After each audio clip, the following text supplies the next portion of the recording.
we began to discuss the band structure of MOS capacitor, and we defined various energies as it is shown in the diagram. So using those definitions, we are drawing the energy band diagram. Okay, so first of all we looked at how the energy band diagram looks like if you keep metal oxide and semiconductor separately, and then what happens when we join them.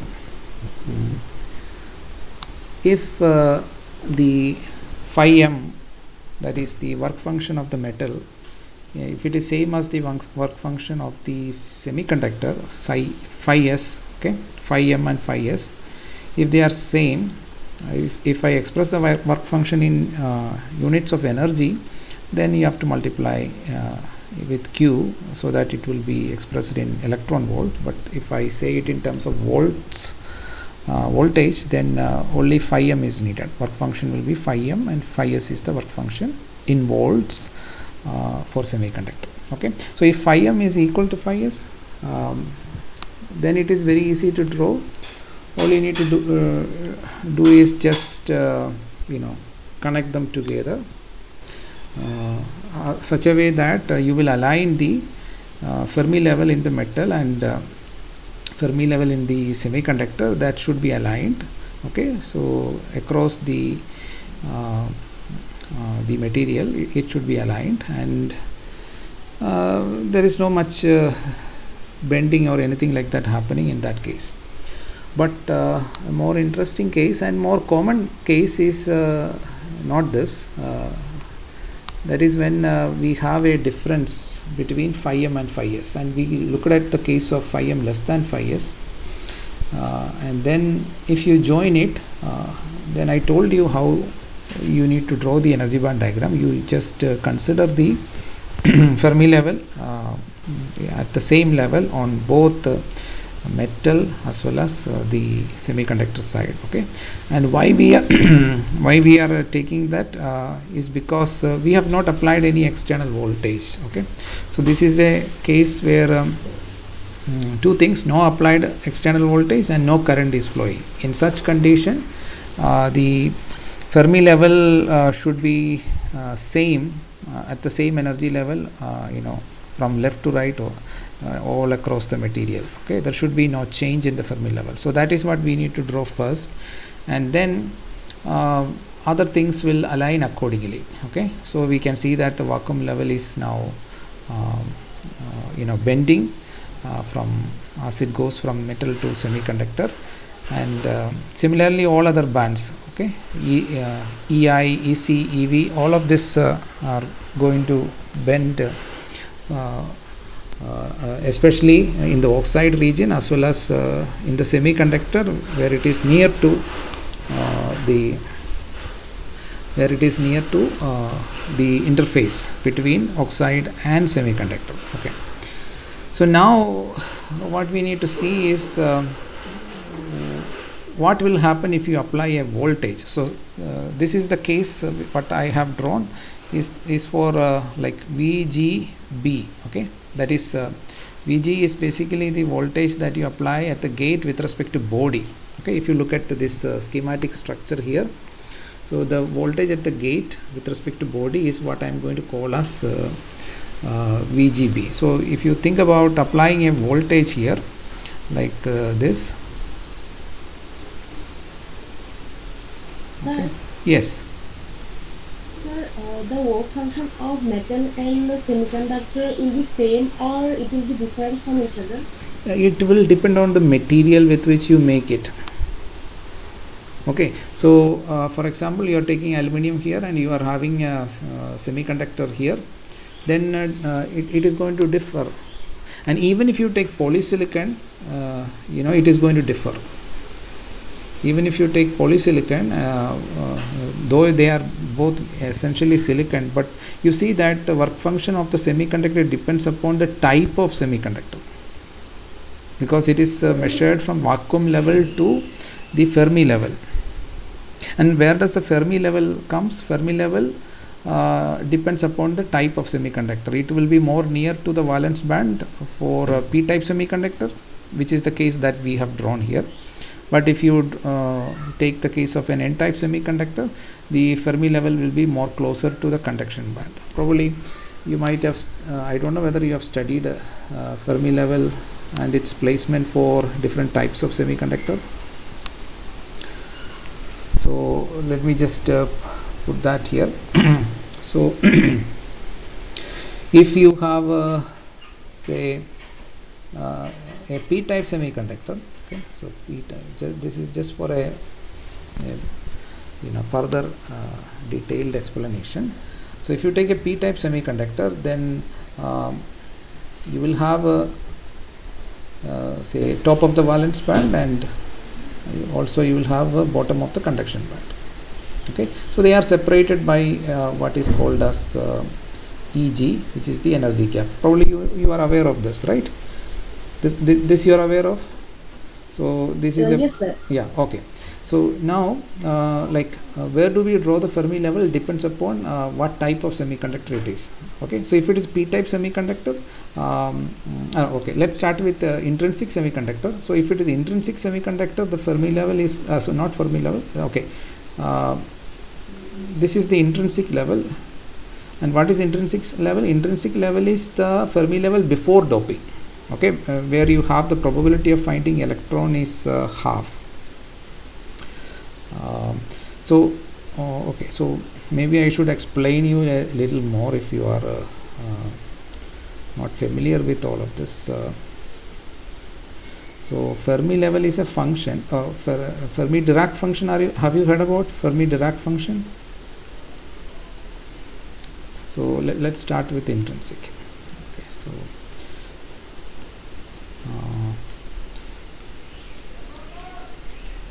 so this is the intrinsic. I am drawing the band diagram of an intrinsic semiconductor. Okay, it's a block of semiconductor which is intrinsic, pure silicon it is made up of. So Fermi Dirac function is a very important function which determines whether a particular state is will be occupied or not. Okay, so and the shape of that function is something like this. Okay, the function expression, if I write f of e is equal to 1 by 1 plus e raised to e minus ef by this will be bracket by kBt. So this is what is called as the Fermi Dirac function, and ef is called the Fermi level, Fermi energy. Okay, so you can see that here I am putting ef here. Okay, this is my ef, and when e is equal to ef, what happens? It will become e raised to 0, which is 1. So f of ef is going to be equal to half. Okay, and so this is the function value where it is going to be half, and here it is 1. That means if so this is basically the energy. Okay, energy is increasing in the upward direction. So if energy is basically very small, okay, if E is very, very small, so then you can neglect this, say for example E is 0, so then E raised to minus EF by kBt. So, and since it is exponential of a negative number, and this is going to become negligible, the exponential part is going to become, this part is going to become negligible when you take a when you raise e to the power of some very large negative number, then we will get basically a very small number which can be neglected with respect to 1, and therefore it is equal to 1.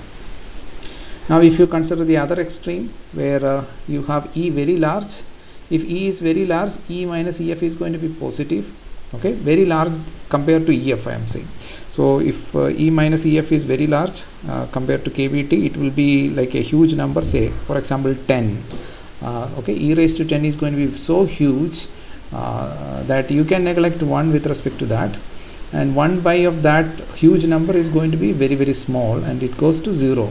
So you will get this shape.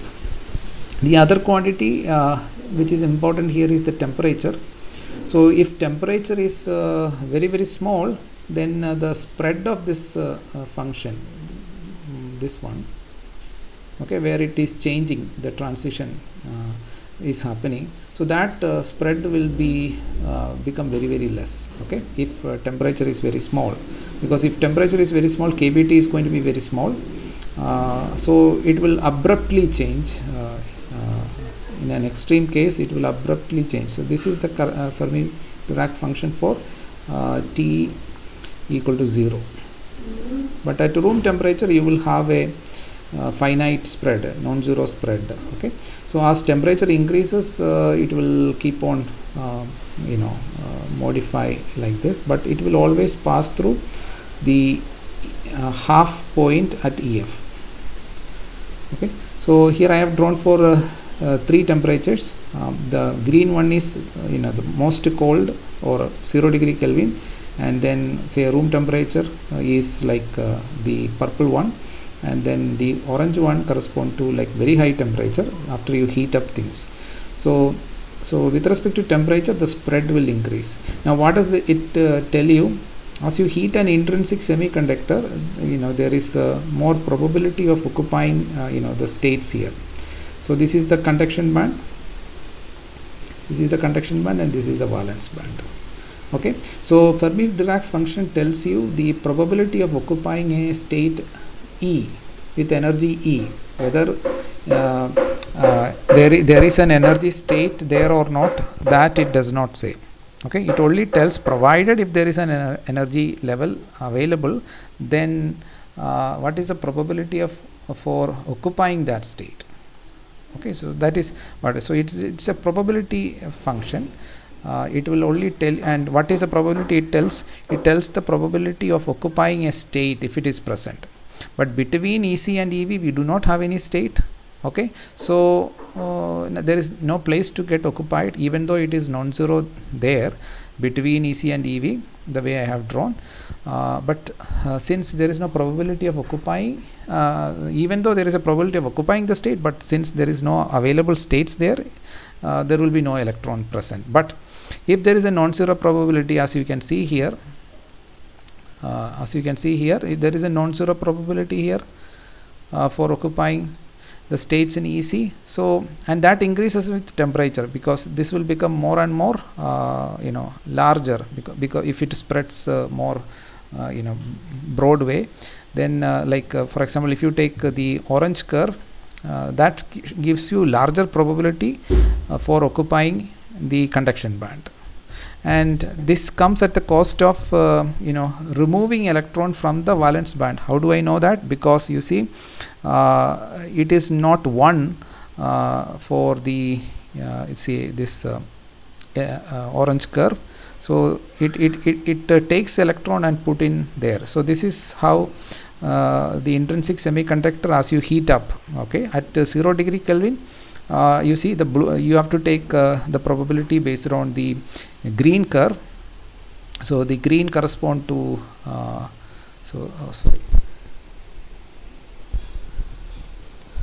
the green corresponds to T is equal to 0 degree Kelvin. So if you look at 0 degree Kelvin, there will be absolutely no electrons in the conduction band, and there will be no holes in the valence band. Every states in EV is going to be occupied, because the probability is 1 according to the green curve. But then if you slightly heat up, then you go to say the room temperature, what is going to happen? So this is like 300 degree Kelvin, okay, room temperature. So at room temperature, what is going to happen? You see that it is not exactly 0. The probability is not exactly 0. There is a it is not exactly 1 in the conduction band top region, and therefore there is some probability of vacancy there. If it is not 1, that means it will not fully occupied, so there will be some vacancies that are created. And then similarly, when you look at the conduction band, if it is not 0, then that means that some electrons are going to be present there.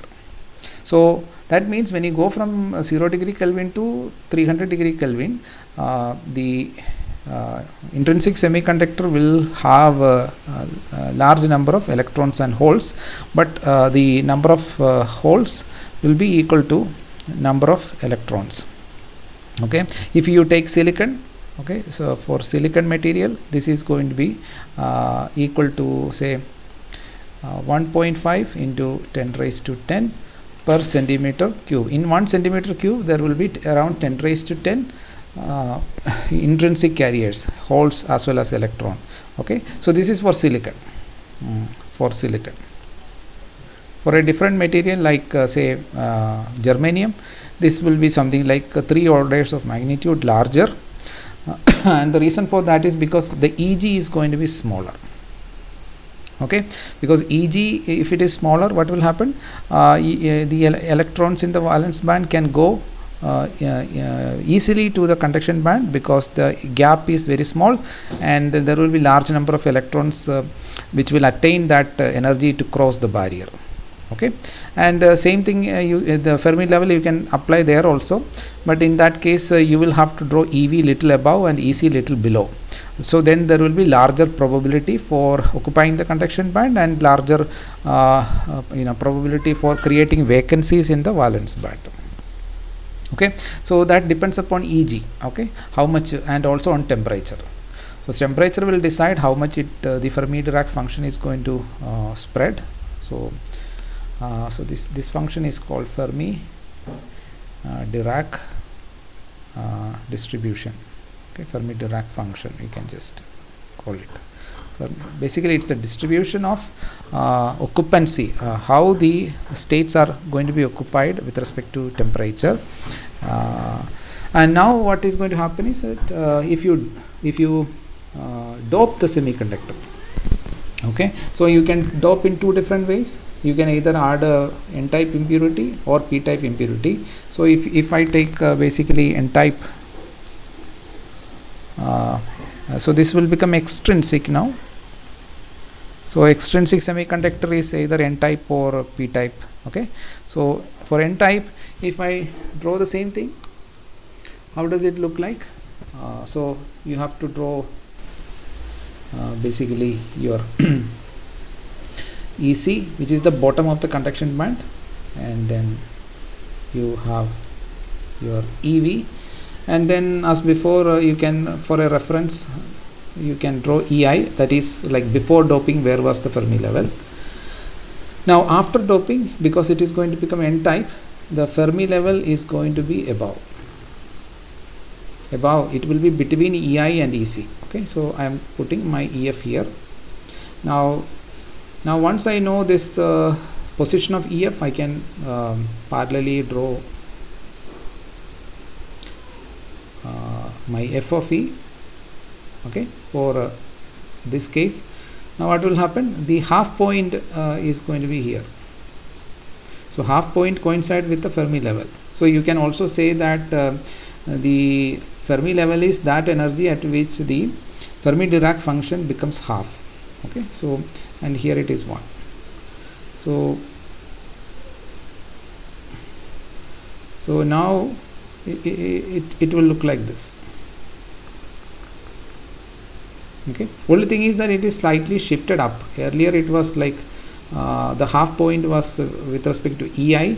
Now EF is shifted from EI to upward direction, and therefore, and as a result you see that there is more probability here for electrons to be present. Okay, so that is my E. This is my E direction. Okay, so now you can see that there is a large amount of probability compared to the earlier curve, because it is shifted upward means you will have the non-zero region is going to be made larger as you shift upward. So you take the above Fermi-Dirac distribution function and shift it upward by an amount, and the amount that you shift is this. So this is what earlier we I think denoted as phi b, right, in our diagram. It's not here. Yeah, here. So Q phi b, you have to multiply. Q is in order to convert that into energy. So this is our Q phi b. Okay, so we have shifted by, so how do we shift? By doping. So by doping we can shift the Fermi energy upward, and the more the doping concentration, then it will become more and more nearer to EC. Okay, lesser the doping means it will be just above EI, but as you increase the doping it will go toward, and as a result the inside for energy above EC. Okay, so this is our EC. So energy above EC, there will be more and more non-zero values for F of E. Okay, so that means there is going to be large number of electrons here. Okay, so that's what happened in n-type semiconductor. There will be large number of electron. And what about holes? What about the vacancy? Vacancy is almost nil. We can see that because it's 1 here, so it is fully occupied. Maybe 1 or 2 holes will be there, but electrons are going to be very large. So we call the electrons as majority carriers. So n is going to be of the order of the doping concentration. Okay, so that will be Nd. And what about P? So n in n type we denote like this, n with a suffix n. The suffix is denoting n type. Okay, so P in n type, and this is going to be Ni square by Nd. And if you put in the numbers of Ni and Nd, you will see that for say if this is 10 raised to 16 per centimeter cube, and then Ni square 10 raised to 10 square, that is 10 raised to 20 divided by 10 raised to 16. So this is going to be much lesser. So it's of the order of 10 raised to 4 per centimeter cube. So that's why very less, so they are minority carriers. So this is majority.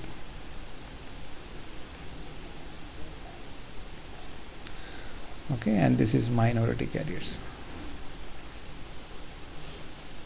Okay, so that's what happens with the n-type semiconductor. Now if I draw it for p-type semiconductor, so I think by now you should be able to draw it yourself, but nevertheless I will put it here. So here you have EC and here you have EV, and for reference the middle portion is the intrinsic level. Okay, and then if you dope it with p-type semiconductor,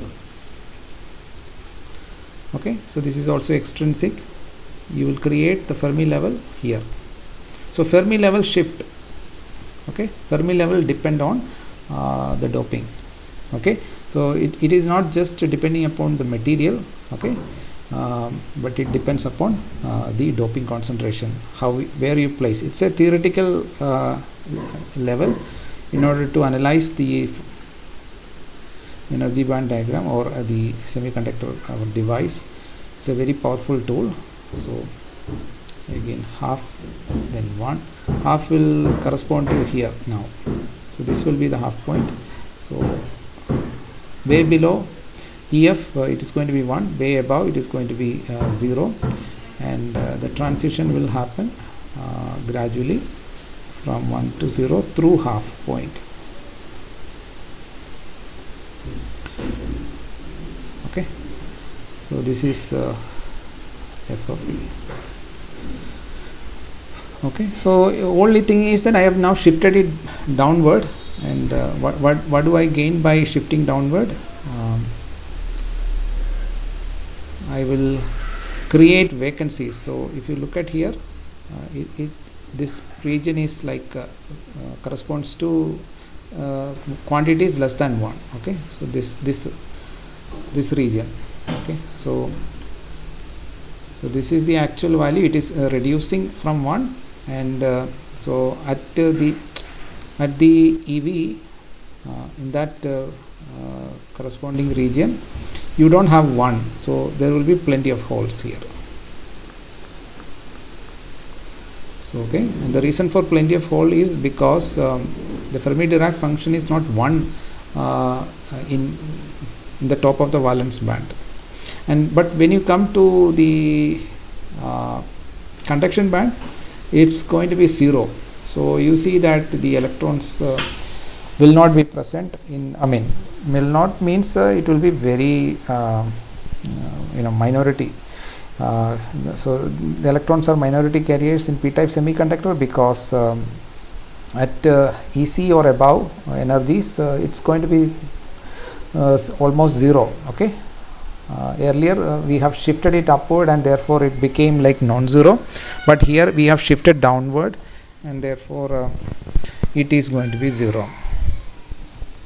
Okay. So so here again we can say that so this is p-type semiconductor. So p-type semiconductor, if I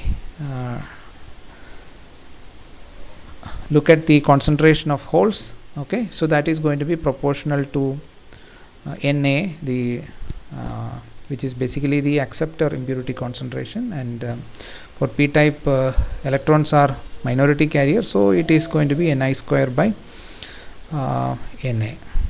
So that comes around like 10 raised to 4. So the doping concentration is like 10 raised to 16 per centimeter cube, and so this is going to be roughly 10 raised to 4 per centimeter cube. So they are really minorities. Okay, it's like you can see that there is like 12 orders of magnitude. So I mean there's no comparison. Like it's like you will, if you are inside the semiconductor, you will come across huge number of holes, but almost no electrons anywhere. Okay, so that's how we draw the Fermi level. So if you understand that, then if you go back to this diagram and look at what is the value of this phi s, okay, this phi s or phi s, so that is actually from vacuum level to the Fermi level. So for p-type it will be like larger, right? For the same material, if you take n-type, it will be only up to here, right? It will be only like it will be just below the EC. So therefore phi s is going to depend upon like where is going to be your Fermi level, and therefore there is no there is no necessity that phi s should be equal to phi m. Okay, because you can change the doping whatever way you want, and that will change your work function in the semiconductor, and therefore in general phi m is not equal to phi s. Okay, but if they are equal, that is like a very special case. Okay, that can happen if you appropriately dope and choose the material in such a way that they will coincide with each other. Another thing I want to discuss is basically the relationship between phi b, q phi b I have written. So here also I can write this difference as like q phi b. I mean how much it is shifted from the intrinsic, how much is the Fermi level shifted from the intrinsic level to the the actual Fermi level, how much is going to be the shift. So this quantity, if you want to how much is this phi b, so we need to go back to some of the original relationship of semiconductors, or original relationship means some of the basic equations of semiconductors. So just 1 minute.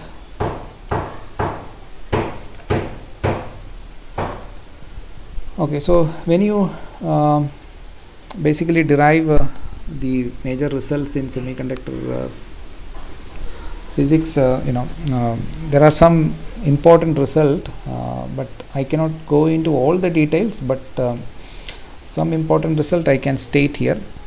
So one of the thing that you will get is basically the concentration, how much is going to be this concentration of holes in a p-type semiconductor or n-type semiconductor.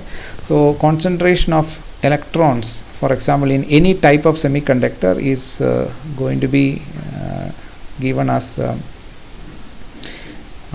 NC into e raised to minus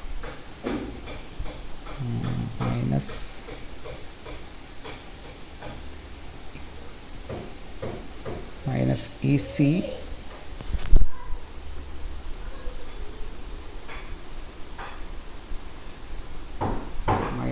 AC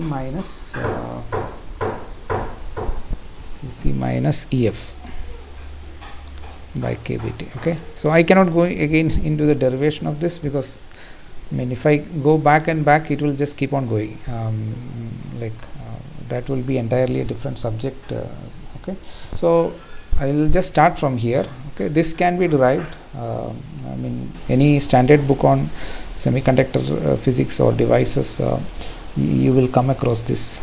Okay, similarly, the number of holes, you can derive it as like NV. I will just explain what are these terms which you see here. This will be like minus EF minus EV by kBT. Okay, so this is a very general expression that you can derive. Okay, there are certain approximation involved in the derivation. Okay, so I am not going into all of that, but let me tell you what are these terms. Okay, N is basically the number of or the concentration of electrons. Okay, this is a general expression with respect to N type or P type or intrinsic, whatever it is. This is a general expression. Only thing is that if it is intrinsic, you take EF as EI. Okay, so then you will get the intrinsic concentration Ni. Okay, so for example, if I use it for intrinsic material, if I use, I will get Ni. Ni is going to be, only difference is that Nc will remain. It will be Ec minus Ei by kBT.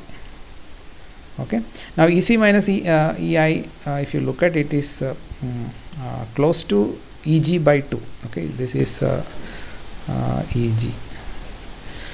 Okay, it's close to Eg by 2, but it's not exactly Eg by 2, so that's some detail.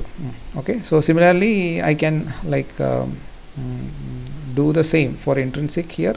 So then I will get Pi, intrinsic hole concentration, and then Nv into e raised to minus Ei minus Ev by kBT. All I have done here is that I have given some designation for N to be Ni, because if it is intrinsic, I will call the concentration as Ni and Pi instead of N and P.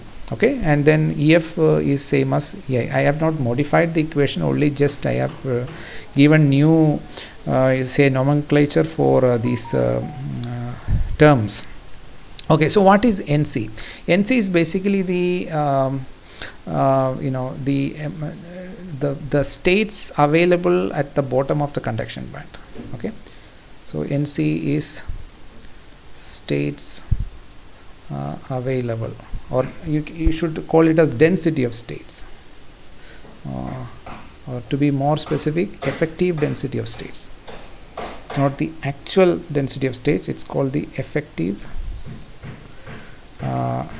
density of states at the bottom of conduction band. And similarly, NV is that means how many chairs are available for electron to sit. Okay, density of states means that, okay, how much states are available where electrons can reside, or can stay. So similarly, NV is the effective density of states at the top. Okay, so for conduction band we are interested in the top region, because that's where the holes are going to be. So density of states at the top of the valence band. Okay, so only if there are places available, then only electron or hole, they can sit there. Okay, so in the energy gap I told you there is going to be okay, I have it should be Eg is up to here.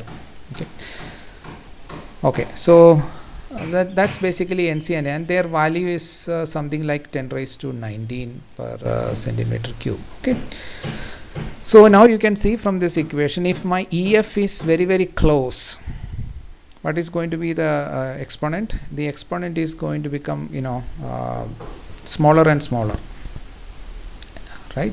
So that means my EF, if goes, and for n-type semiconductor we have seen that EF goes closer and closer to EC as you increase the doping.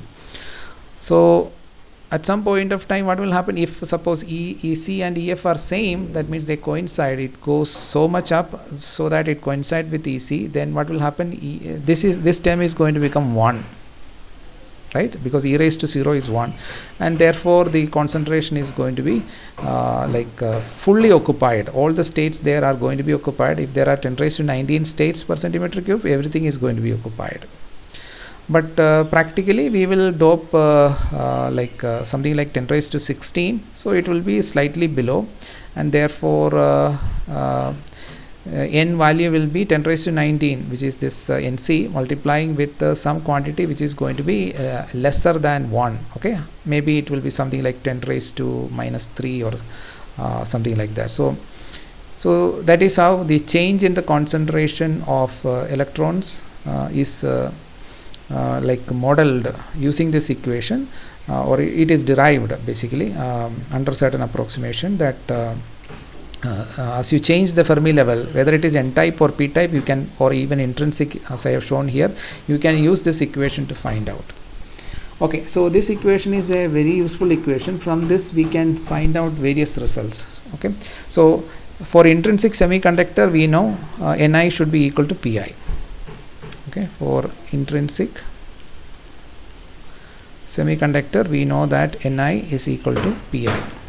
So if I equate Ni and Pi, so then what you will get, so that is Nc into e raised to minus Ec minus Ei by kBt is equal to Nv into e raised to minus Ei minus Ev by kBt. So what I did is I just taken the expression for Ni and Pi, I just equated them, because in intrinsic semiconductor there is no doping. So whenever there is a electron in the conduction band, it creates a hole also in the valence band, because the filled valence band, from there one electron jump out, creating a hole and a free electron in the conduction band. So they have to be equal. So that is going to, then only we say that it is intrinsic. If they are not equal, that means some impurity is there, and that is how difference has come. Okay, so from this we can actually rearrange this equation, and for example we can do like Nc by Nv,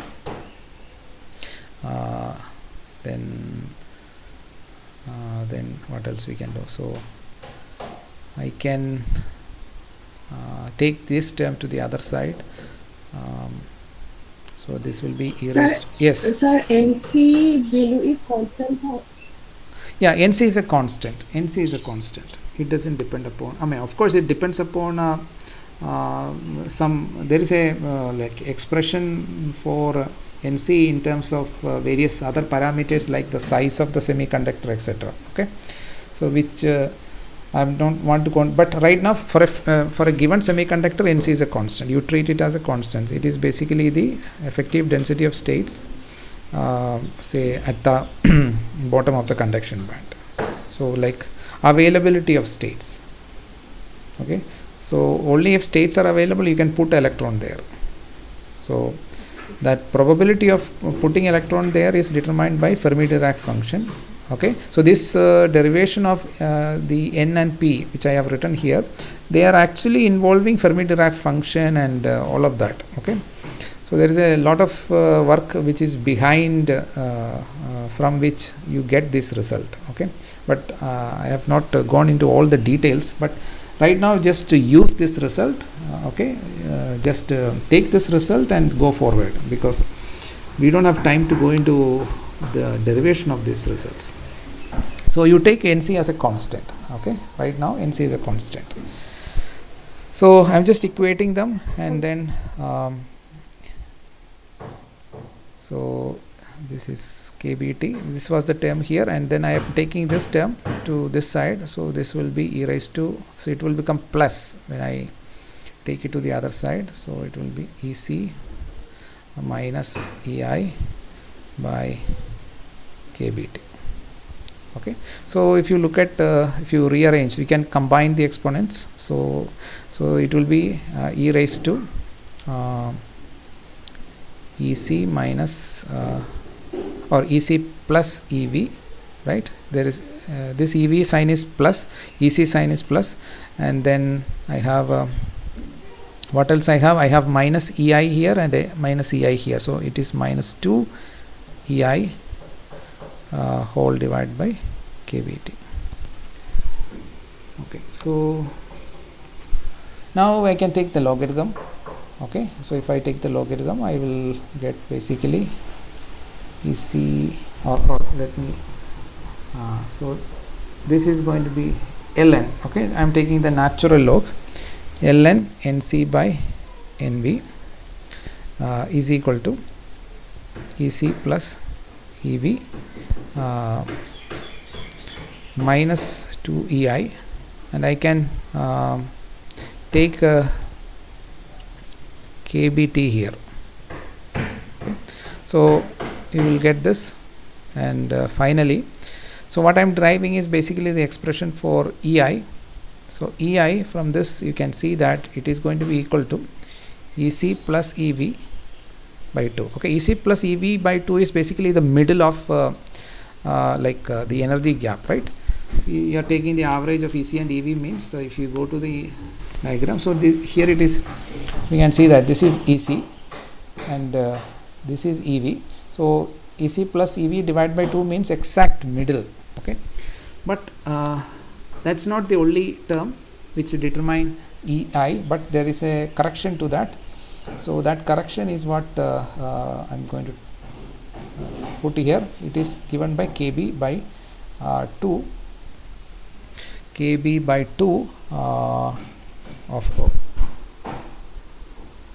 ln of NC by NV. Okay, so if this quantity, that means if NC is exactly equal to NV, then logarithm of 1 is 0 and this term will not be there. Okay, but actually when you exactly find out the expression, though it is constants, but it depends upon many factors I told you. Like one of the main factors is like the effective mass. So effective mass of electron is different from the effective mass of holes, etc. Okay, so because of that, when you derive the expression, that the typical value I said it is 10 raised to 19, but if NC is say 2 into 10 raised to 19, maybe NV will be 1 into 10 raised to 19. So some difference will be there, some of the order of like 1 order of magnitude, say it may be somewhere between 1 and 10 or something like that. So but still it is non-zero. But when you take the logarithm and then multiply with kBt by 2, so you will get a small correction. So this correction will be very small. Okay, so small correction. So that's why I said the EI is not exactly equal to the middle of the conduction band and valence band. It is slightly shifted from there, and which direction it will shift? It will shift downward if NC is greater than, and usually NC is greater than NV. Therefore this is going to be a positive quantity you are subtracting from the middle point. So EI will be little means very minorly shifted, like downward from the middle point. Okay, and that's because there is more states in the bottom of the conduction band compared to the top of the valence band. Okay, so that's that you can show from this result. Okay, and more importantly for our present case, I want to now relate N and Ni. Okay, so that's very important. The relationship between if you compare the relationship between N and Ni. Okay, so I can take these two equations, the equation for N and the equation for Ni, and take a ratio of these two. So I will get N by Ni. I just divide these two. Okay, so if I name these equations, say 1 and 2, then I divide 1 by 2. Okay, 1 divided by 2. I will get a very important result if I do that. Okay, I told you earlier, from going from 1 to 2, I just labeled the quantities, okay, for an intrinsic semiconductor, okay. But the equation 1 is general. It is not saying whether it is n-type or p-type or intrinsic. But equation 2 is like specified, or it is only applicable for intrinsic, because we have labeled the intrinsic concentration, intrinsic level, etc. Okay, so I am going to divide equation 1 with equation 2, and therefore what I am going to get, NC will get cancelled off, and then what else will cancel? EC will get cancelled, right? I have e raised to minus EC in the numerator and e raised to minus EC in the denominator, and what is going to remain is basically e raised to what? I will have EF here, okay, this is plus sign, so EF minus EI. Here I will have I am dividing, so you will get a minus because of the division, and already there is minus into minus plus, so because of the division it will become minus again when you take to the numerator. So it will be EF by EI KBT, and this is a very powerful equation. Okay, and same thing I can do with P and PI. Okay, so like so this is say 3 and 4. So 3 divided by 4, if I do, I will get similarly P divided by PI is equal to what? Now this is going to be equal to what? So I have minus sign for EF here, and if you look at the division properly, then you will see that it is going to be EI minus EF. Okay, so these two equations we require, and why we require is because the value of phi b is going to depend upon this. Okay, phi b is important quantity in our energy band diagram. So if I rearrange this equation, I can say that the concentration of electron, I am again not telling anything about whether it is p-type or n-type or anything. This is a very general equation, okay, and what it does is basically the intrinsic concentration, how it is modified to the concentration of p-type or n-type semiconductor, the concentration of electron by by how much amount it is going to be changed. So this is basically so it is determined by the difference between EF and EI. Okay, so intrinsic concentration, for example, intrinsic concentration at room temperature, I told you it is 10 raised to 10. So if I dope with the n-type impurity, what will happen? My EF will go up, right? My EF will go up, and EF minus EI is going to be positive quantity. Okay, so E raised to that positive quantity is going to be a huge number. Okay, because KBT is something like how much is KBT? KBT is very small. It is 26 millivolt. Okay, or you can say 0.026 volts. Okay, so KBT is only that much. So EF minus EI, suppose it is equal to say 10 times KBT value, that is 0.2. So if 0.2 volt, so the energy gap for silicon is 1 volt, okay, 1 or 1.1 volt, in that range. So 0.2 volt, if you shift by doping, the EF is shifted upward, and then EF minus EI for a n-type semiconductor is going to be positive, and so 0.2 shift, it will give you something like e raised to 10, a factor. So e raised to 10 is a huge number. Multiply it with 10 raised to 10, you will get something like 10 raised to 16 or 10 raised to 17. Okay, so intrinsic concentration can be related to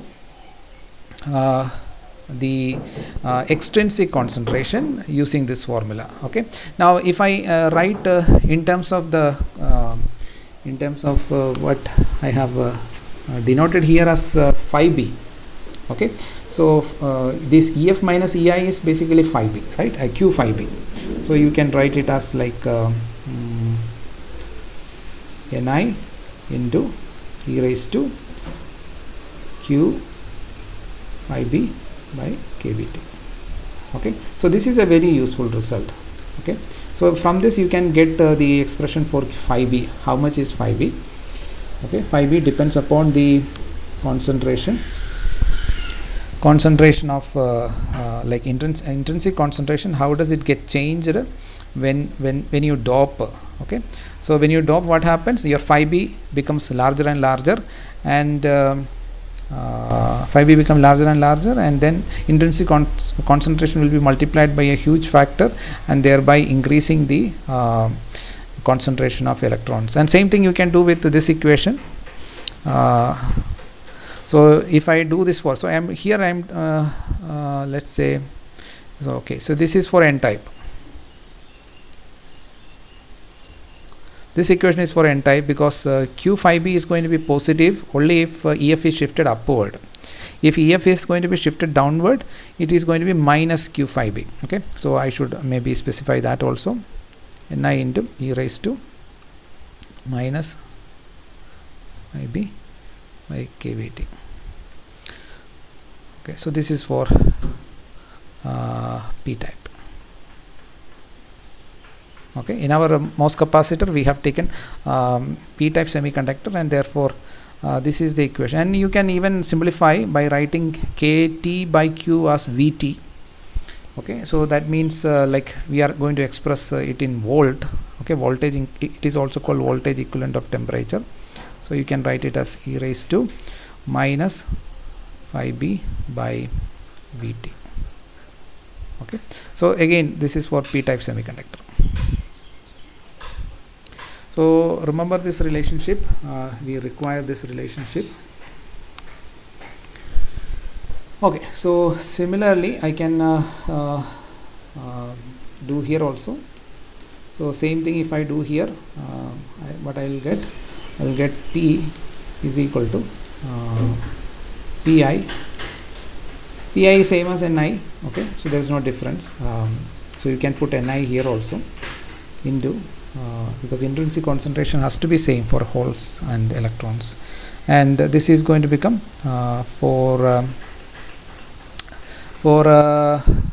so here EI minus EF. Okay, so that means if for p type EF is going downward, it's going to become positive. So it's going to be like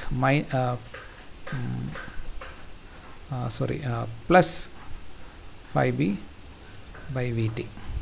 Okay, so here it is plus because for p type it's going to increase. So this is for p type. Okay, so this is also p type. Okay, same equation. If I write in terms of holes,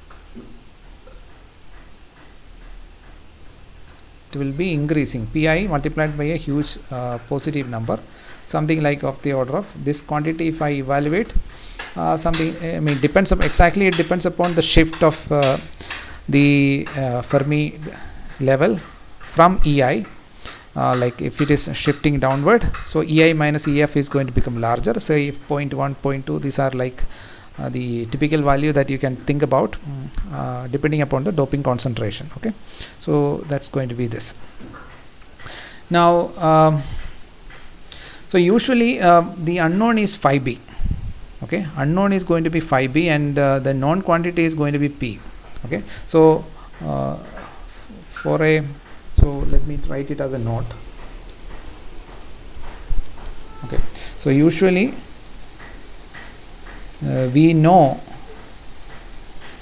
the value of p, that is p in p type semiconductor. Okay, so if I say pp, then I don't need to even specify this because that is understood.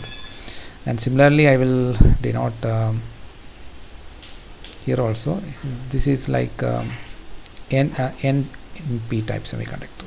So then it is understood that it is suffix denotes that the type of the material. Okay, so I will stick to that. Okay, so whereas above what I have, if I write, this is like NN. Okay, so that's for N type. Okay, so okay, let me just remove this also, just to make it neat. So this is NP. Okay, so this is the equation that we require. So usually we know the value of PP, and what is it equal to? It's almost equal to Na, the acceptor impurity concentration with which you dope. Actually each donor atom, acceptor atom will basically take one electron from the silicon bond. Okay, because if you add, for example, aluminium, or if you add gallium, so, or boron, okay, so these elements have deficiency. It has only 3 outer electron in the outer shell, and therefore in order to fill its covalent bond, it will take from a nearby silicon bond. And when you take an electron from the nearby silicon bond, what will happen? It will create a hole there and fill up basically the boron's requirement. Okay, so that's how holes are getting created. So of the order of okay, so it's not exactly equal, maybe it is shifted, it may be a little lesser than that. Okay, but of the order, okay, it's almost equal. It's a good approximation. If every boron atom which is the acceptor impurity is going to do this, then we know the value of number of holes. It's going to be equal to the concentration of the impurity that we have put in while doping. So usually we know the value of PP, and therefore we can use the above equation. Equation means this equation, above equation, to find out the shift. Okay, how much EF is going to be shifted from EI. Find out, say that is what I denoted as phi b. So let's find out that. Okay, so all you need to do is basically invert. So that is e raised to phi b by Vt is going to be equal to, so Pp by Pi. Now what is Pp? Pp is basically Na, and Pi is, as I told you, it's a quantity that is determined by temperature. Okay, we have seen the effect of temperature, because Fermi-Dirac function will spread about and create larger and larger Pi, but for room temperature, if you stick to that, it's like 10 raised to 10. So we know that value. So you can also write Ni. Okay, you can write it as Ni also. So then therefore what is our phi b?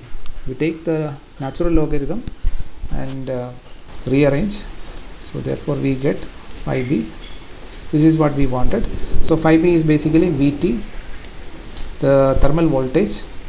Okay, thermal voltage into ln of Na by Ni. Okay, so this is a very important relationship for us.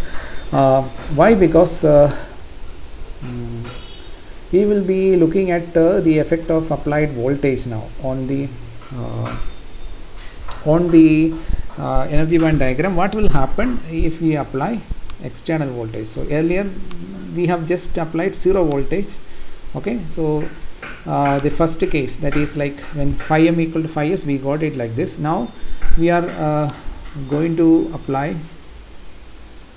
Okay, so I was about to tell you that earlier. Okay, so we are applying a gate voltage with respect to bulk. Okay, so like this. Okay, so this is how we denote, like VGB means voltage at the gate with respect to bulk. Okay, so if VGB equal to 0, that's what we have drawn earlier. Okay, so after joining, we are I should specify that explicitly here. So VGB is equal to 0. If VGB equal to 0, then only we have this. Okay, VGB, if it is not 0, this is not valid. Okay, so this is the case where no voltage is applied. It is a 0 voltage that you apply. And The other thing which we have seen earlier, here also I have to tell you that here also it corresponds to VGB equal to 0. So when VGB equal to 0, we have the energy band diagram like this in the case of phi m not equal to phi s, or phi m less than phi s. So now what will happen if VGB is not 0, okay, say positive or negative, okay, if you apply a voltage, what is going to happen? So how the band is going to be changed? So that's what we need to look at next. So let's take the simplest case, that is this case, and look at what happens if we apply VGB. Now, so before I draw that, let me tell you, earlier when I draw, when we connected things together and applied a 0 VGB, you know, since our phi m is same as phi s, you know, it was very easy to draw. Everything is straight and flat, okay. But now on the top of this, if I apply, say, a positive voltage, let's say we are applying a positive voltage. Now when I apply a positive voltage, what the difference that it is going to create is going to be it will basically it will not create any bending for Fermi level in metal as well as the semiconductor, but it will introduce a shift. Okay, there will be a shift that will be like the Fermi level of metal will be shifted. For example, if VGB is positive, then Fermi level of the metal is going to shift downward. Okay, though we are applying positive voltage at the metal, but what we are drawing here is basically electron energy, that is after multiplying Q with the VGB. Okay, so when VGB is positive, Q into VGB, since Q is negative for electron, so every time we are drawing actually electron energy band diagram. Okay, so that's like more accurate way of telling about it. So it's electron energy band diagram. So when VGB is positive, then Q into VGB is going to be negative. That means the Fermi level here, basically Fermi level is a kind of correspond to potential that you apply externally. Okay, so if it is not there, like they will all coincide on both sides, but and if there is no current flowing, there is no tilting or bending of this Fermi level. If current is flowing, then Fermi level is going to be tilted. But in this case, there cannot be any current. Why? Because we are applying a DC voltage, and there is going to be oxide layer in between, and therefore capacitor cannot allow any DC current, right?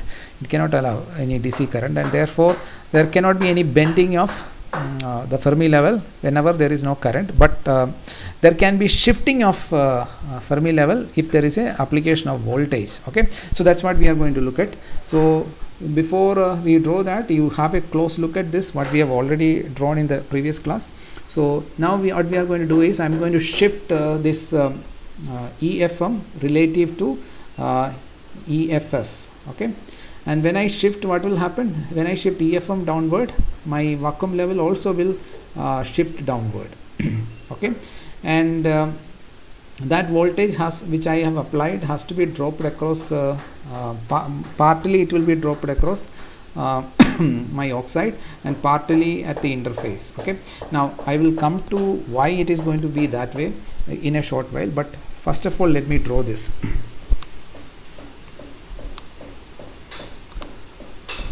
Okay, so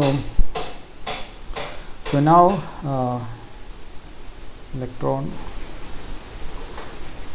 energy band diagram. Electron energy band diagram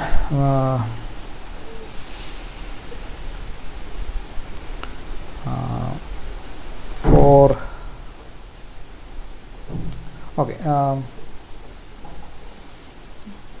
for VGB say greater than 0, and again I am going to take phi metal is same as phi s. Okay, so the difference is going to be 0. Okay, so how it is going to be? So I will start with my Fermi level, because it's going to be flat, but it is shifted downward now. So this is my EFM. EFM. Okay, now where is going to be my semiconductor Fermi level? It's going to be here. Okay, earlier I have drawn it continuous when there was no voltage applied. I said it has to be continuous, but now my EFS. Okay, when you apply external voltage, it is going to be like you can think about the metallic Fermi level shifting downward compared to the semiconductor Fermi level. You can think of it remaining at the same place. Okay, so that is going to be constant. Now we know that okay, there is going to be what there is going to be this level, that is the vacuum level. Okay, and this is what we denote as Q into phi m. Okay, so now the vacuum level on this side, since phi m is same as phi s, so I have to look at say away from the interface. If I draw vacuum level, then it will have same difference like this. Okay, so this is the vacuum level. Okay, vacuum level. So this is my Q phi s, but Q phi s is same as Q phi m. And let me also put in other levels. Okay, so if you remember, then like away from the interface, so here is the oxide. I'll come to oxide a little later. So away from the interface, it is still a p-type semiconductor, so it will be near to Fermi level, will be just above the valence band, and then I have my intrinsic level somewhere here, and then I have my EC here. So this is my EC. Okay,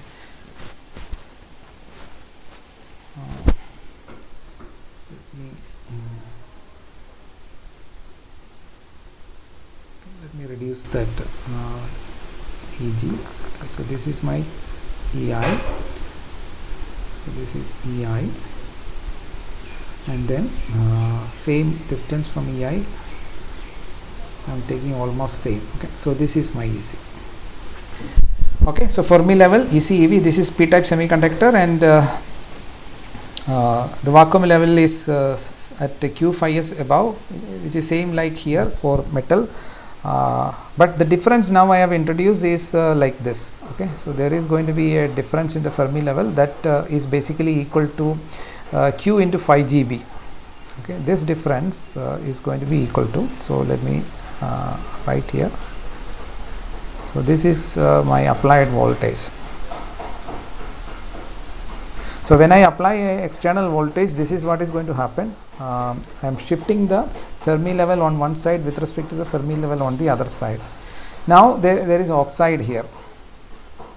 Now we will assume that inside the oxide there is going to be no charge. Okay, inside the oxide there is going to be no charge. If that is the case, then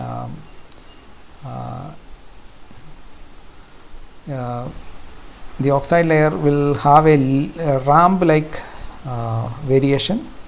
So here is the oxide layer. Okay, so this much is our oxide, and the oxide layer, as I told you like last time, it has some EC, and so EC will be here, and then some EV. Okay, so for silicon dioxide, I think it is something like 9 electron volt, very very large difference. Okay,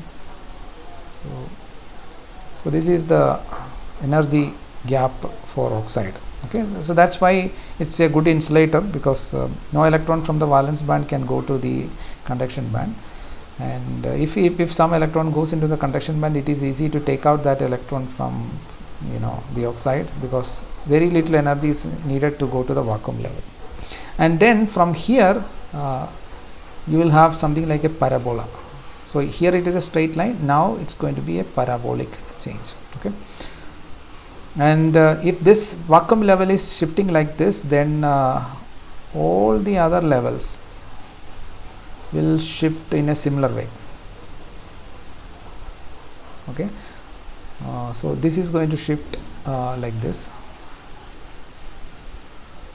Okay, so I should draw like this. They will follow that change.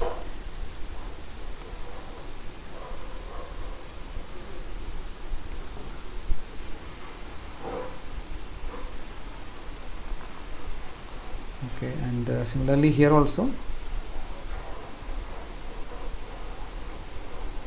whatever is the shift you see above, that will be shown here also. Same thing goes here, the middle point also, like the intrinsic level, it goes like this. Okay, so now we can define certain other terms. So this I have already told you, it is Q into VGB, the shift in the Fermi level. Then what else is there? There is a shift of, or the voltage drop across the oxide. This I will denote as psi ox. And then added to that, there is going to be a bend here. So this I will denote as psi s. So I can straight away write one equation that is basically okay, there is a Q here also. Psi is basically potential, and Q into psi s is basically electron energy. So I can see, I can from the diagram it is very clear that VGB equal to psi ox. That means applied voltage partly drops across oxide and partly dropped at the interface inside. So interface means that the region which is like closer. So let me use another. Okay, so this region where the bands are bending, okay, so that is like closer to the oxide semiconductor interface, but far away from there, so we have no such change. So this is going to be the case when phi m equal to phi s and I have applied a positive voltage. Okay, so now based on what we have discussed earlier, if you look at the location of Fermi level, where is it? At the interface. Okay, if you look at the semiconductor at the interface, so if you look here, very interesting thing you can see, and that is this, that Fermi level is between EC and EI. Away from the interface, it's a p-type semiconductor because the Fermi level is between EI and EV. Okay, that's not true at the interface. Okay, so it's between EI and EC. That means it's going to be an n-type semiconductor here. Okay, so if it is an n-type semiconductor, I mean the number of holes are going to be much larger compared to the number of electron, because we have derived the expression which is relating to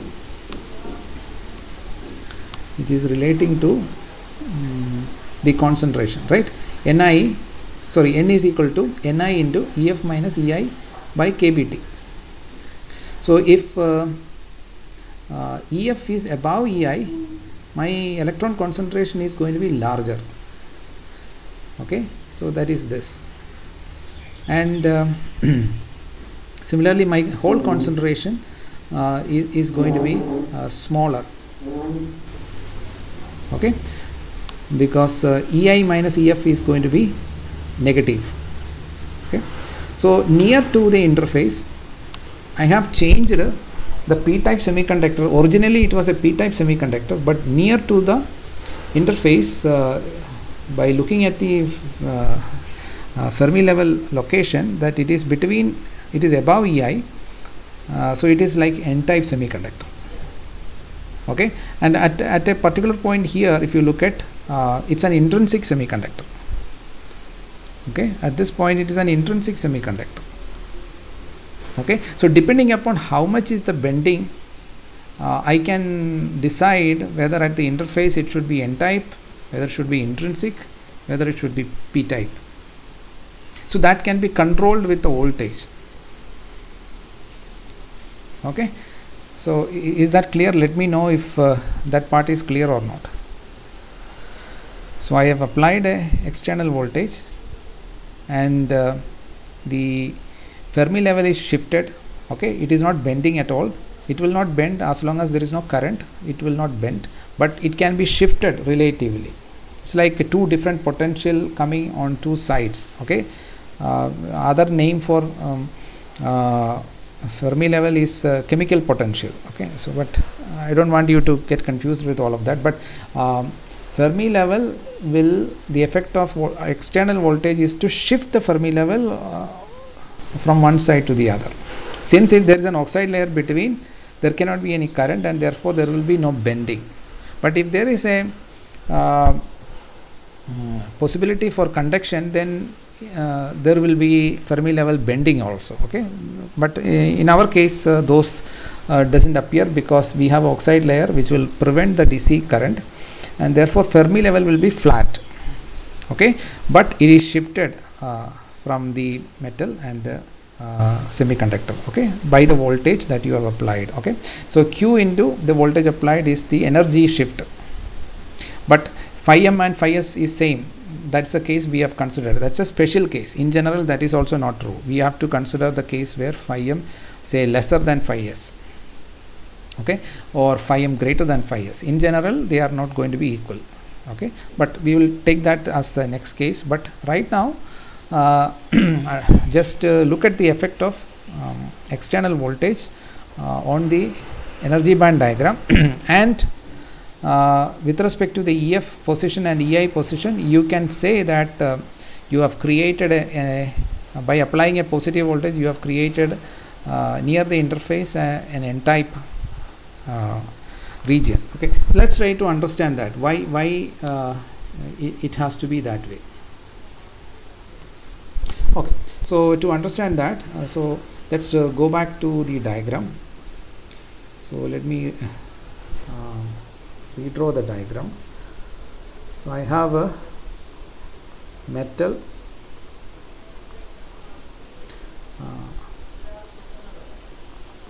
then oxide, and then semiconductor. Okay, so this is my structure. So this is metal, oxide, semiconductor. So metal, I am applying positive voltage. That's what I told. So if you look at the schematic, so I applied VGS greater than 0. So what will happen? So there is going to be positive charge, because it's connected to the positive terminal of the battery. There is going to be positive charge. Now what will be the situation in oxide? Oxide has no charges. Okay, so it's basically devoid of any charge. Okay, so oxide will not have any free charge available there. But in the semiconductor, what will happen? We have basically a p-type semiconductor. It's a p-type substrate. So in the p-type substrate, what are there? There are holes, right? So there is going to be holes here, and it was everywhere. But then when you apply a positive voltage, what will happen? These holes are sent away, you can say. I mean, the holes will experience a repulsion. Okay, so there are a lot of holes here, but they will experience a repulsion, and once the holes go away, what will happen? It will uncover the acceptor ions, because the charge neutrality in that region will be gone. Why? Because earlier the holes were present, and because of application of the positive voltage, it will create basically an electric field like this, and the electric field will push away the holes, and once the free charges or holes are pushed away, it will uncover basically the acceptor impurity ions which are basically negative. Okay, negative ions. Is that clear? Can you just confirm? Are you with me? Are you following? Otherwise, I don't know whether you are getting what I am saying. Yes, sir. Okay. So because of this electric field, the holes are pushed away and it will uncover the immobile. These ions are immobile. Okay. So when I draw like this, so this is like immobile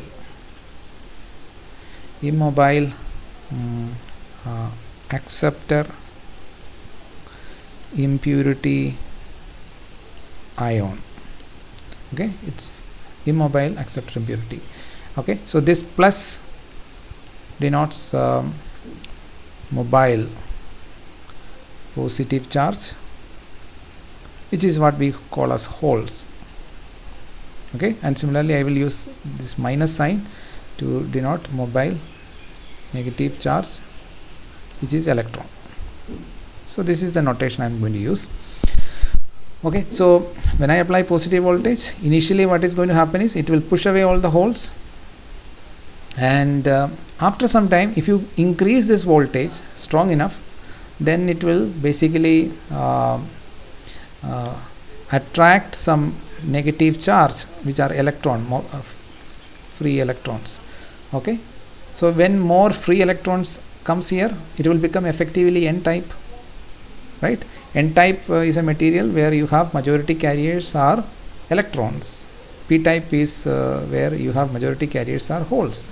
So by applying a potential to a MOS capacitor, then I can create basically a layer of electron just at the interface. This is just going to happen at the interface. Okay, so first when it was a small positive voltage, if I apply, then the bending will not be, if you talk in terms of the energy band diagram, the bending will not be enough to make it n type. The bending will only like up to say this much. Okay, at this point, if I draw another line, okay, so if the intrinsic level, if it continued like this and then bent like this, then what I am creating is like depletion region. I mean, there will be no electron, it is just intrinsic. Okay, so I will create basically an intrinsic region. Intrinsic region means equal number of electrons and holes. Okay, so that's what initially I will create, but if I make it even larger bending, okay, so like the blue curve which I have already drawn, then near to the interface, my Fermi level is going to be above my intrinsic level, and therefore I will create effectively a n region there. N region means majority carriers are going to be electrons. So that is what I have like denoted with this negative sign. Okay, so on the top of the negative ions, I will have lot of free electrons which are getting accumulated there. So a MOS capacitor, you can say, can be said to operate in 3 different modes. So that's what I'm going to write here.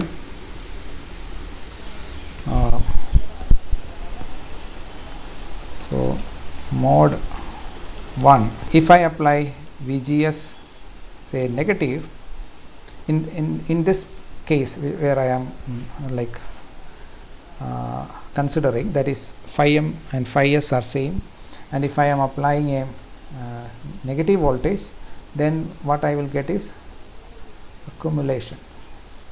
It's called the accumulation mode. Then mode 2, if I apply a VGS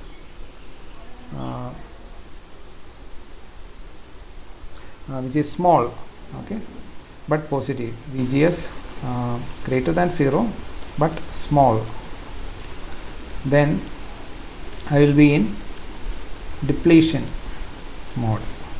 So what does that mean?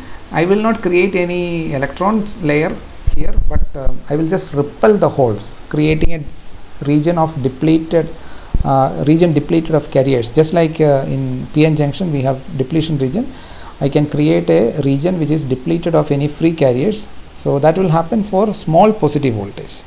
And mode 3, that's what the case I have drawn, where VGS is greater than 0 and large. Okay, so this is called inversion mode. So a MOS capacitor can be biased. Okay, that means the VGB, okay, it's not VGS, it is VGB.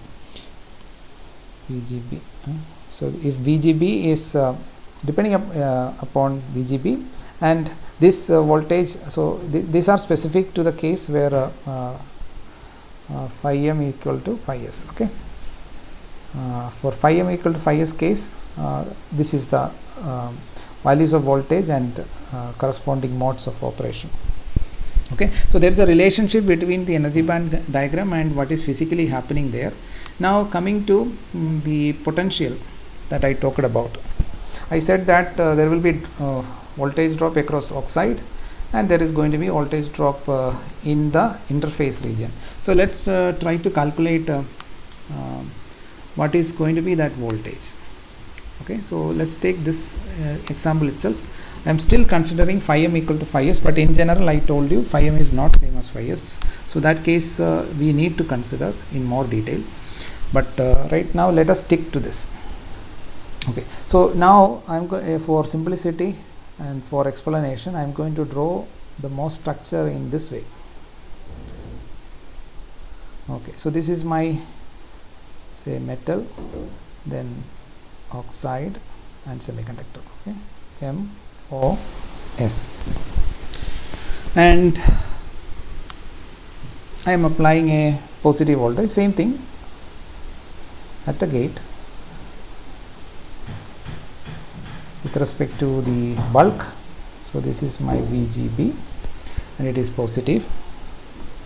Okay, again phi m is phi s, all that.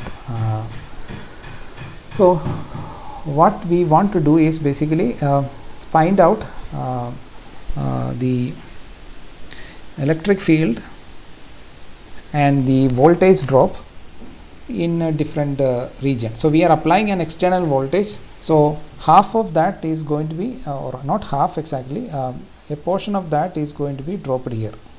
So between this there will be some voltage drop, so that I denote as psi aux, and then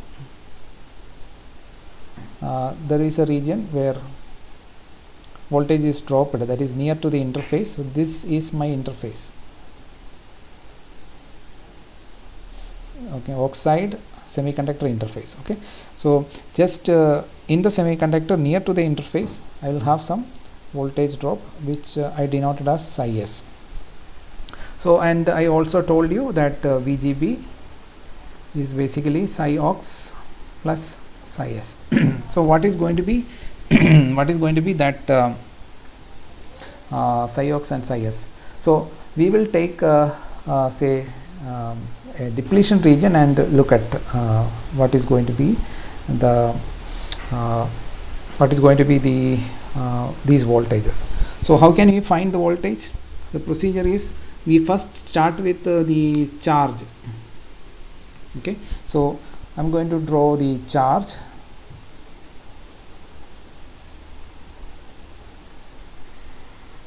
Okay, so this is my x. X is the direction in which my device MOS capacitor is placed. Okay, so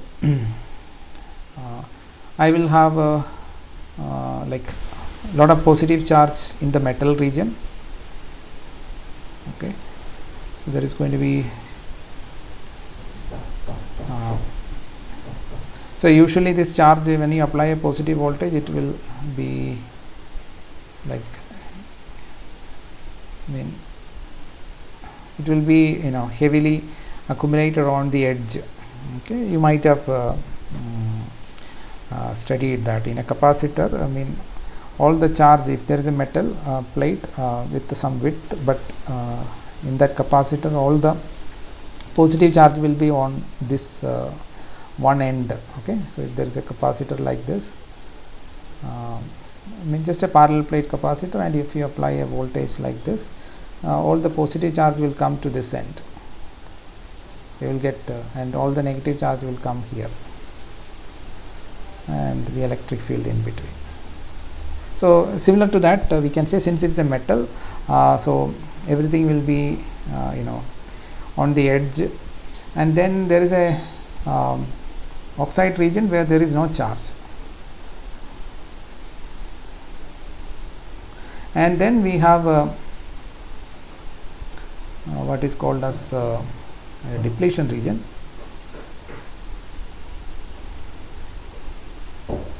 Okay, so in depletion region we have basically negative charge.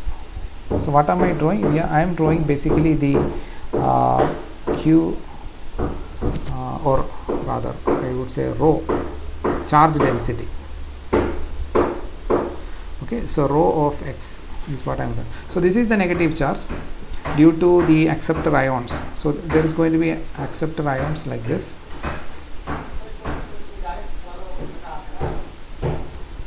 Okay, so this is the acceptor ions.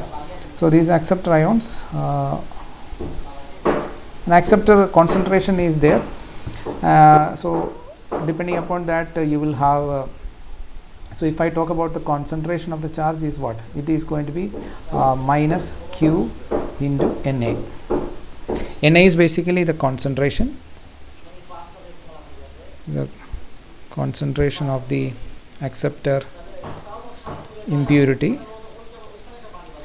Okay, and then if I multiply the concentration with the Q, I will get basically the concentration of the charge, which is what I denote as rho, per unit volume. Okay, Na is also per unit volume. Here I am taking with respect to say centimeter cube.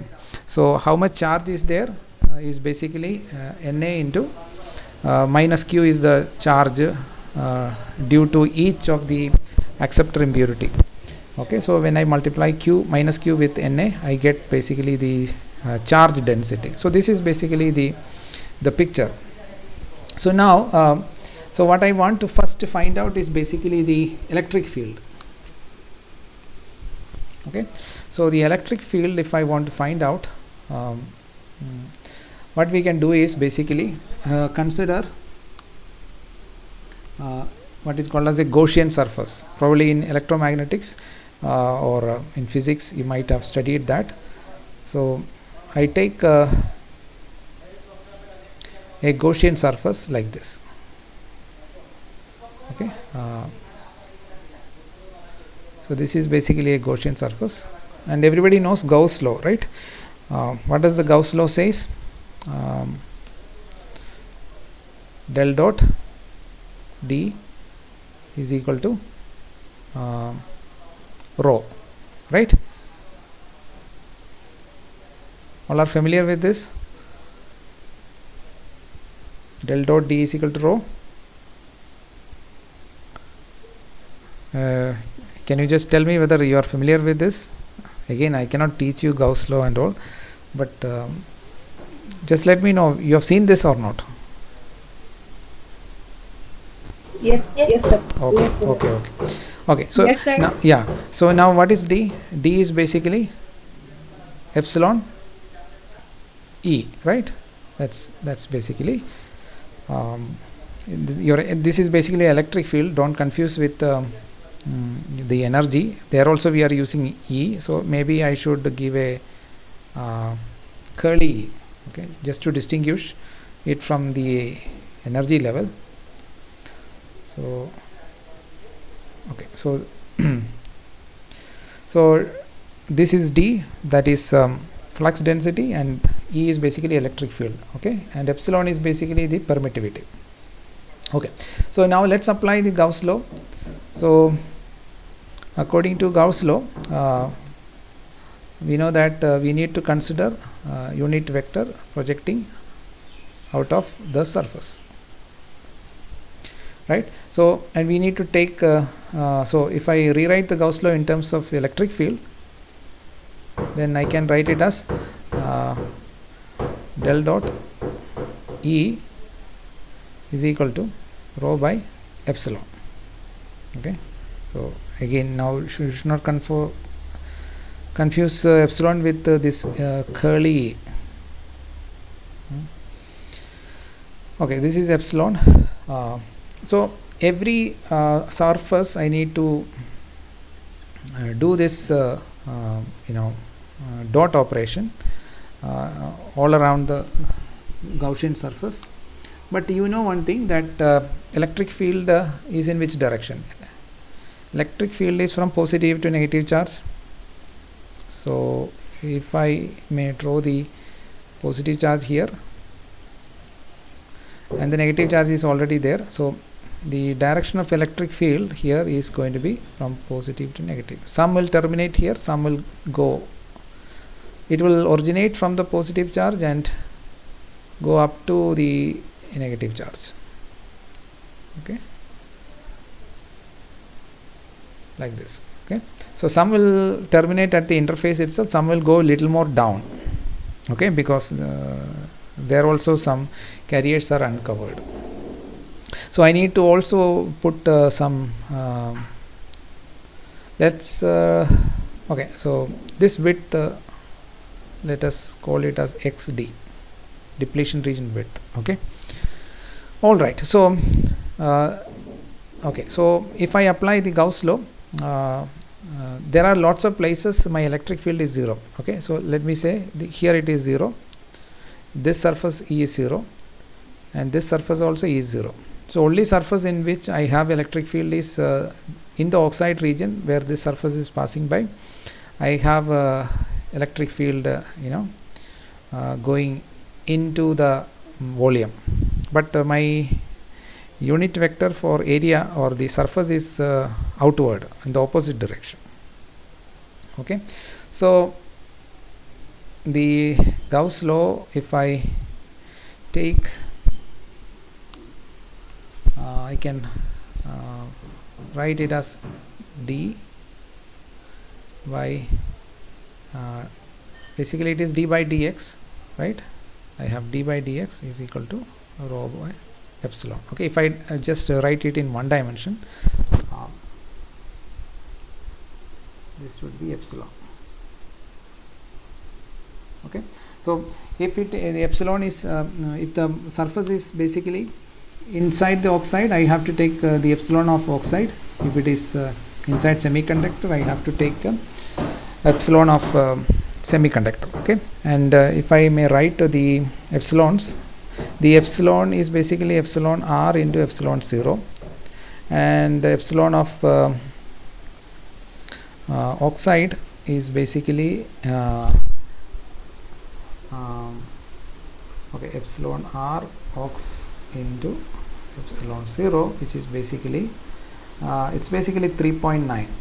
okay, 3.9 epsilon 0, and epsilon silicon is basically epsilon r s into epsilon 0, which is 11.7 epsilon 0. Okay, so 11.7 is the relative permittivity of silicon, and 3.9 is the relative permittivity of the oxide. Okay, so okay, so now we can also write it as d e is basically rho by epsilon dx. Okay, so actually it is going to be a surface integral. Okay, we need to do a surface integral, but I am considering for example, if I consider a unit surface area, then I can do with just one dimension, because the orthogonal direction I am considering a unit area. Okay, so the actual picture is like it has 3 dimension. Okay, so like this. Okay, it will have a 3-dimensional picture is there. So if I consider everything in the 3 dimension, then I need to multiply with the area also. But let us stick to a unit area of cross section. So what is my E dot E dot or so okay, so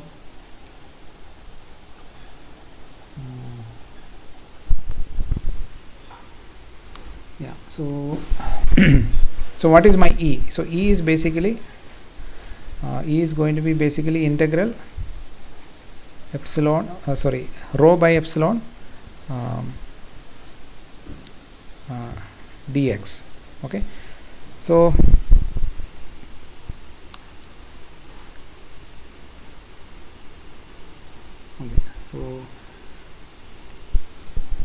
okay, let me just remove this, and let us not do this way.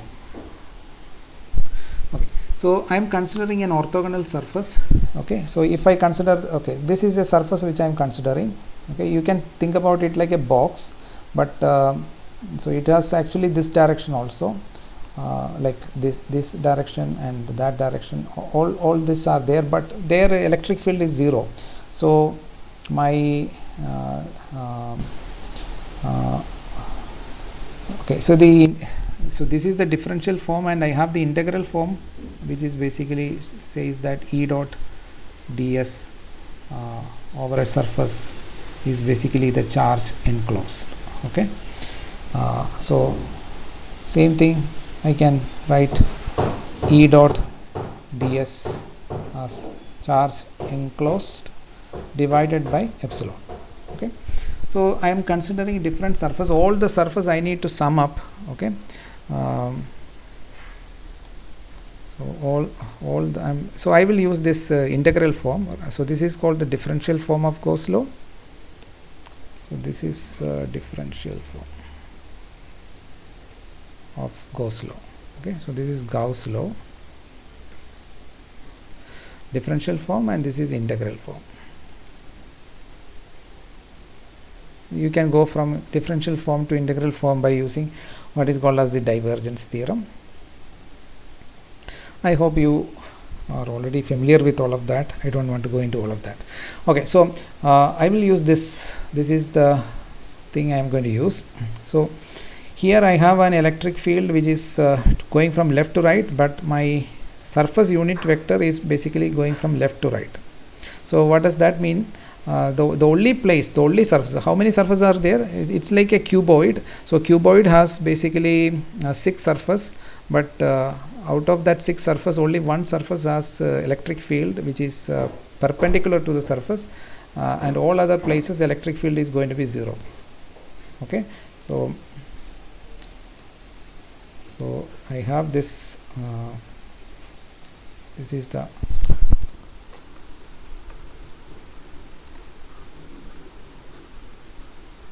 so this is my Gaussian surface which I am taking. So here electric field is 0, here it is 0, downward it is 0, here it is 0, and there also it is 0. The only place where I have non-zero electric field is here. Okay, so when I take this surface integral, closed surface integral, it's a closed surface integral. I will have only contribution coming from this this surface. Okay, so only surface where I have is this surface. So where I have electric field going like this, and my unit vector is in this direction. So they are like anti-parallel, and therefore when I do this summing up all the contribution from the Gaussian surface, I will have only net contribution coming from the left surface. Okay, which is inside the oxide layer, and there my epsilon is basically epsilon ox. So I can write it as so this will become E. So okay, again I have to use, or let's bear with this E itself. Okay, just to make it, but you keep in mind that this is electric field. Okay, so assume that this is electric field. Okay, I will, so E dot ds. Okay, E dot ds, that is for this surface into the area of that surface, into the area of that surface, into the area of that surface. Okay, so that will give you basically contribution from the left surface. All other surface electric field is 0, so E is 0, so E dot S is going to be 0, so we don't need that. And what is going to be the charge enclosed in this cuboid? The that's the total charge. So that total charge, if I look at, it's going to be a negative charge minus QNA is the that is going to be the charge density. So charge density multiplied by the volume. What is the volume? A into XD. A into XD. Okay. So let me know whether this equation is clear or not. So I applied the integral form of okay, there is a epsilon ox. Okay, so epsilon ox I have already shown you here. So is it clear? Can you tell me whether this is clear or not?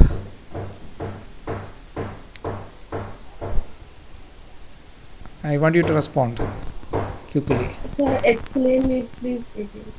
Okay, so this is basically the closed surface integral E dot ds. Okay, so you have the, for example, if this surface I want to do it, I have a electric field coming out. Okay, suppose I have electric field coming out, then I have a unit vector for the surface, okay, which is basically my ds. Okay, and I have this area A. So E, if it is perpendicular, I can write it as E into or E dot ds into A. Okay, E dot ds into A. Okay, ds is basically the unit vector pointing outward the surface. E is basically electric field coming out of the surface. Okay, and that electric field multiplied by the unit vector into the area. So that is basically the surface integral of E ds, E dot ds. I hope in EM theory and all you might have studied this type of integral.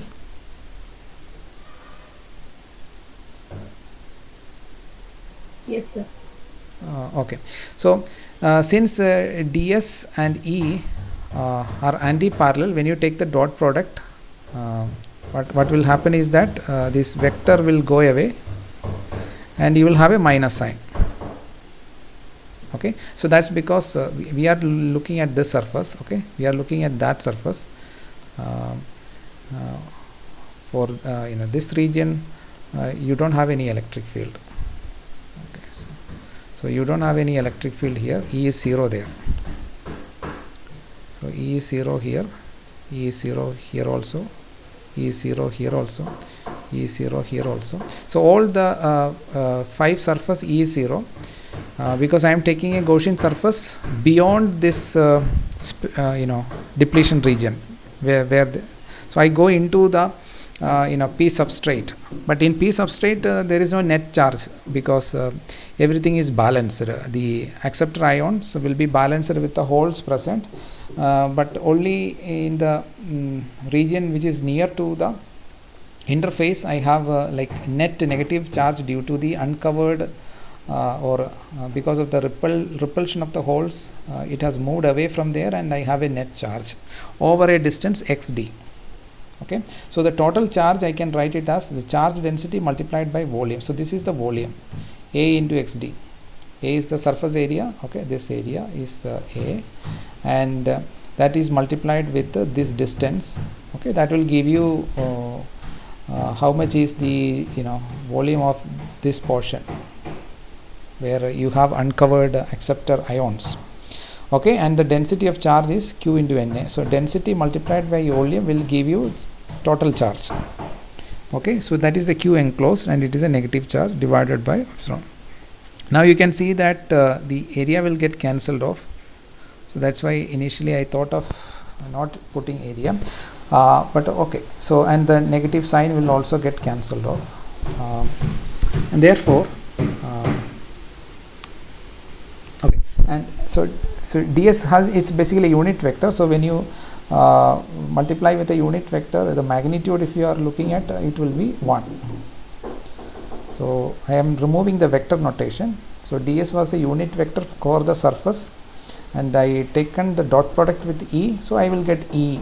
Okay, since they were anti-parallel, I have a minus sign also, and A is the area, so they get cancelled. Finally I get so therefore E ox, so this is basically oxide electric field, so that is going to be equal to Na xd by epsilon ox.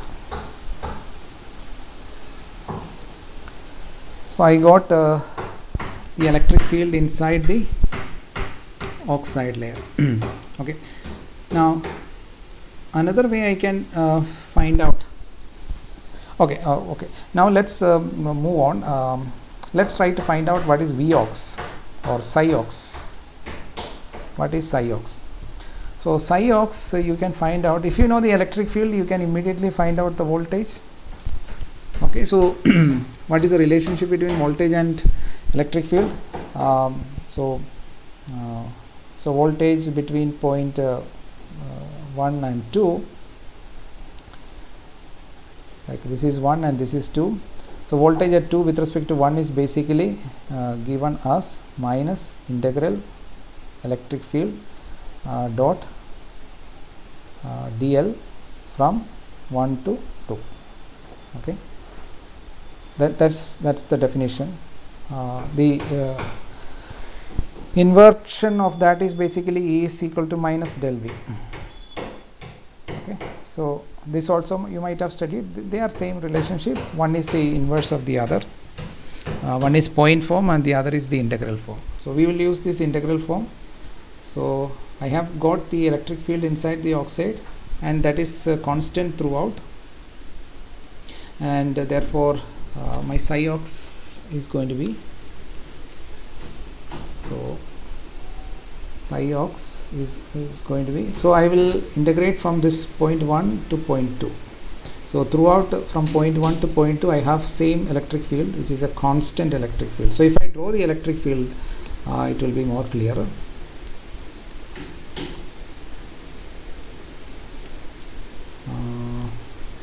Okay, so here I am going to draw the electric field.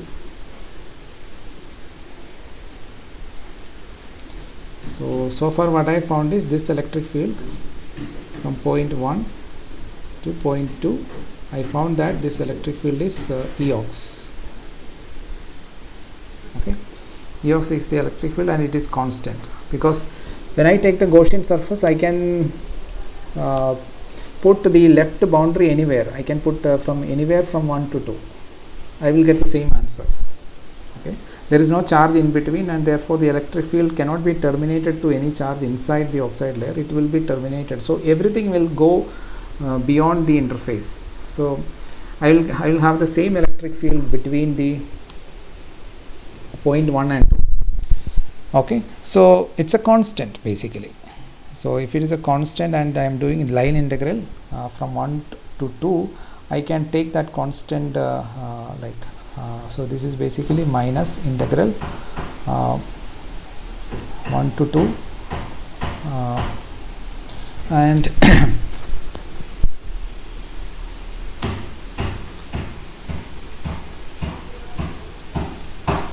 okay, so psi ox, so I substitute, so q Na xd by epsilon ox. Dl is basically dx. Okay, so what is this going to be? This is going to be q Na xd by epsilon x. All of these are constant. I take it outside, and integral of dx is basically x, and then I have 1 to 2.